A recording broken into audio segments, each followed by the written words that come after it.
Donc au Mali, les djihadistes avaient raison de vouloir imposer la charia. Ben oui, ça paraît normal. C'est-à-dire, enfin, pourquoi est-ce que les gens dans leur pays n'auraient pas le droit de mener leur politique? En Afghanistan, c'est la même chose.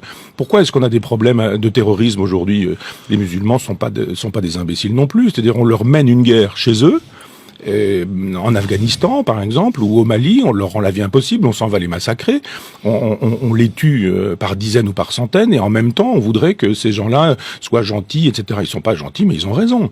Autant je suis sur une lutte athée, en disant que l'islam ne me convient pas, autant que l'islam est dangereux. Mais autant je trouve que sur le terrain politique, il y a aucune raison pour qu'on aille faire la loi chez les autres. Pourquoi est-ce qu'on fait la loi chez Kadhafi, par exemple? Pourquoi est-ce qu'on fait la loi au Mali? Et pourquoi est-ce qu'on la fait pas au Pakistan? Pourquoi est-ce qu'on la fait pas au Qatar? Pourquoi est-ce qu'on la fait pas à Cuba? Ou pourquoi est-ce qu'on la fait pas en Chine?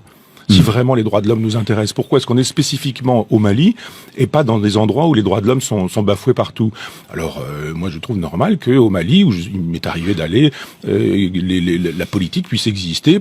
Une politique parce que nous défendons d'autres valeurs que les valeurs défendues par les djihadistes du Sahara. Oui, mais ils sont chez eux. Et on va pas faire la loi chez les musulmans, enfin dans les pays musulmans, que les musulmans fassent leur loi.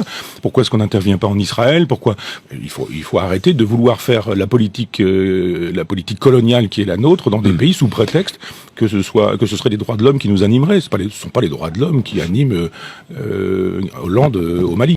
My prophet, my most precious.